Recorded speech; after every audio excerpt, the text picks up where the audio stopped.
I spent my entire childhood dreaming of seeing my second home, constantly hearing stories about Palestine from my grandmother, about how wonderful it is in every aspect, from its natural beauty to its culture and people to its food.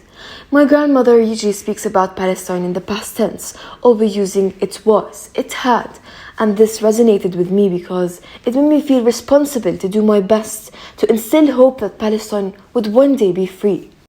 About a month ago, I was in Budapest with my family and we were having coffee at a cafe when two Arabic speaking men sat beside us, and we were excited because they speak Arabic as well, and asked where we were from, and we said Jordan. We asked them the same question. They said from Israel and that word sickened me to the core.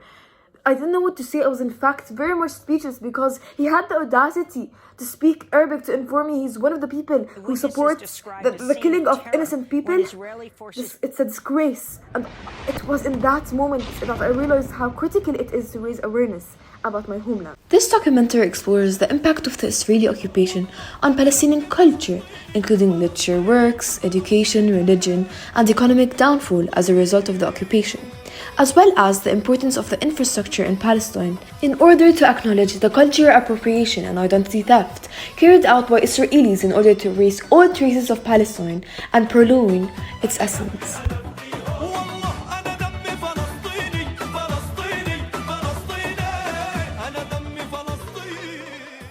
Israel has a history of trying to hide the truth from the world by restricting posts on social media, managing all the news that leaves the country, silencing anyone that tries to let out even the fracture of the truth, as well as forbidding books such as Aed al-Hifa, which was banned because it revealed the true identity of Israel. And when Ghassan Kanafani managed to publish it, he was assassinated because of his incredible work and dedication to Palestine, which further proves Israel's commitment to do whatever it takes to kill the truth.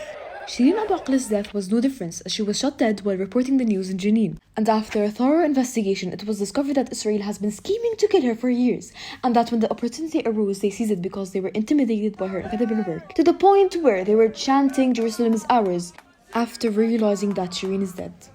راح تبقي يا شيرين بقلوب الملايين.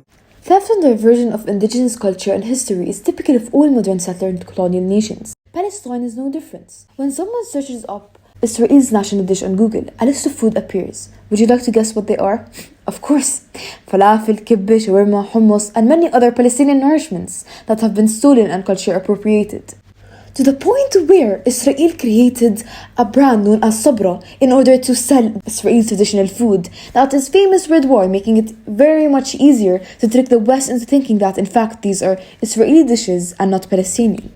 Israel succeeded in doing that due to their countless alliances around the world. One of the biggest is the US, which provides them with weapons and military equipment and basically everything, leaving Palestinians defenseless due to the lack of weapons and support they have, as well as India and almost all European countries are willing to open businesses with Israel, trade food and aid them regardless. Israel even succeeded to change hummus to Hamoujia, which is a very original Israeli word. And that alone further proves their hypocrisy and sneakiness to steal and appropriate Palestinian culture, as if the land stolen isn't enough. The sad reality is that Palestine is incapable of putting Israel in its proper position. Nonetheless, Palestinians will continue to resist and militate in the aim of regaining their independence. Unfortunately, Israel didn't stop there, but rather decided to appropriate Palestinian wardrobe as well. Palestinian traditional attire known as the thobe is the most famous example of tatriz, which is a loose-fitting cloak with long sleeves that is handmade and embroidered with beautiful designs and colors. As for the men's traditional attire, it's the kufiya, which is a black and white scarf, I could say, wrapped around their heads alongside a black, grey or white thobe.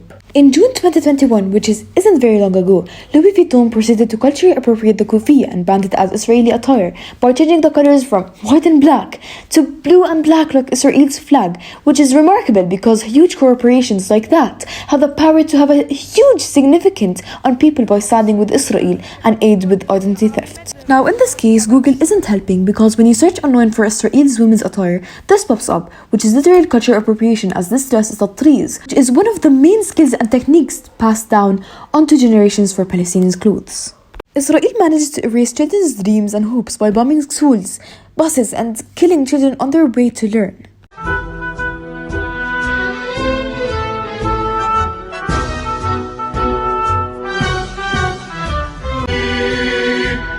الموطن الجلال والجمال والسناء والبهاء في رضاه في رضاه والحياة والنجاة والهناء والرجاء في هواه في هواه هل أراك הקרובות? מה יש שם עכשיו על בית המקדש? אז מה יקרה עם המסגד? יישבר? איפה פגשת ילד ערבי? ליד הכותל. דיברת איתו? לא, הוא דחף אותי, אבל לא הלך. ומה קורה כשאתם רואים ילד ערבי? מה אתם מרגישים? פשוט זעם. זעם? Palestine is well known for its poets and authors. For example, Fadwa Tuqan, who wrote a poem titled I Will Not Cry in 1968. This poem is published shortly after the Naksa to depict the poet's thoughts towards her beloved homeland that is being torn away from her hands. Adding to that, the thought of being powerless to resist or stop the occupations breaks her soul. Therefore, her only weapon at that time was to express her emotions using her writings. This poem revolves around the suffrage in which the Palestinians had experienced all throughout their lives, the Nakba, the Naksa, and the occupation all in all, and how all their ambitions and dreams were crushed due to the occupation. However, towards the end, the poet begins to instill hope in the reader to await for the return of their homes. If they put their hands together, she was able to utilize very effective diction to deliver her message by writing. Here she discusses her point of view of watching all the houses being destroyed one by one, where she is trying to resist her tears by saying "Kaifa nabki." In the second to last stanza, she proclaims hope in the reader when she mentions, here she encourages the people to hold hand in hand to defend the enemy in hopes to reclaim their land and home. This poem clearly proves how the Israeli occupation stripped away all their ambitions and are slowly trying to erase the Palestinian identity in order to replace it with the Israeli culture, which is literally non-existent because it's stolen from Palestinian culture.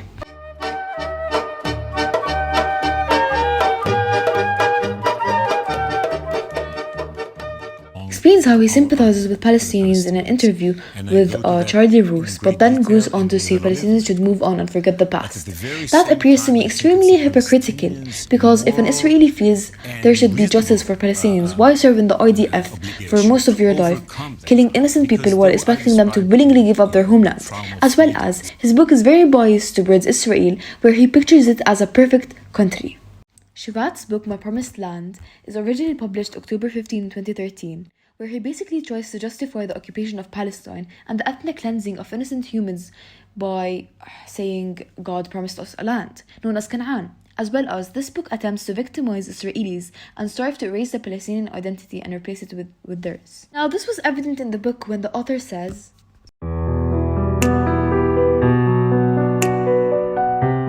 until this day, Israel are attempting to destroy religious infrastructure in Palestine in order to erase all the Palestinians' essence.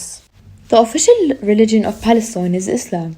However, over the course of the years, all Abrahamic religions once lived and had an impact on Jerusalem, also known as the Holy Land, which is one of the reasons for the occupation, as the Israelis took advantage of the Jewish ruins in Palestine as they proceed till this day to proclaim how there is a synagogue under the Church of the Holy Sepulchre, which is one of the most significant Christian ruins, as that's where Jesus resurrected from. In addition to that, Muslims have the Aqsa Mosque, which is very important to the Islamic faith, and Israel has been attempting to destroy it by plotting constant attacks, killing innocent people who are praying, to erase any evidence of Muslim ruins and infrastructures, which are a part of Palestinian culture, and that is a very major element of their identity.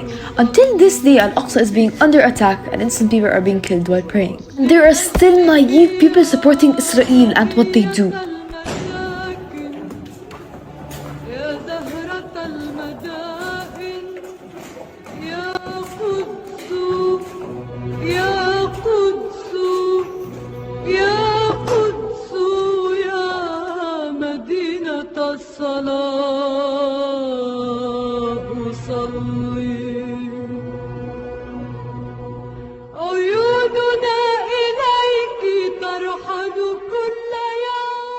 Sadly, due to the occupation, the real GDP per capita in the occupied Palestinian territory is now at the same level as it was in the 1999, which demonstrates the human cost and economic potential wasted as a result of the occupation. Now, Israeli dominance over Palestinian lives has resulted in a significant shift in the economy. Thankfully, Palestinians did not give up and are continuing to fight until this day, holding hand in hand to beat the enemy and the colonizers.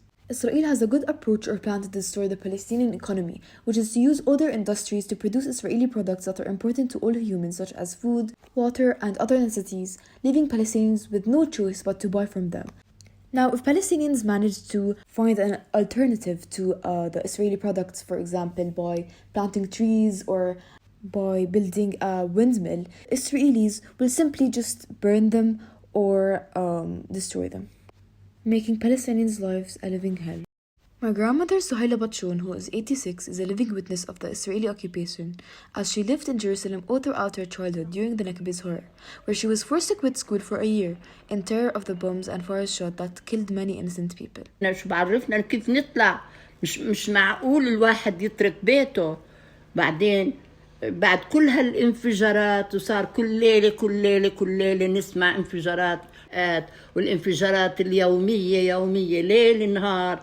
وزي ما تقولي إنه اليهود صاروا أوحش، متوحشين أكتر وأكتر، والإنجليز سمحوا لهم يدخلوا على البيوت، يدخلوا وين ما كان يعملوا اللي بدهم إياه. فأبوي خاف علينا إحنا صغار البنات، وقالنا ودانا على بيروت. ودانا أبوي على أساس إحنا بنات، خاف علينا لأنه كانت خالتك ليلى تصفرن كل ما يصير اعتداء وتخاف، خفنا عليها. أبوي ودانا على بيروت، وبس أبوي وأمي وأخوي ضلوا مرابطين في البيت لحد يعني طولوا، يعني حاولوا يبقوا، لكن الوضع كان سيء جدا جدا جدا.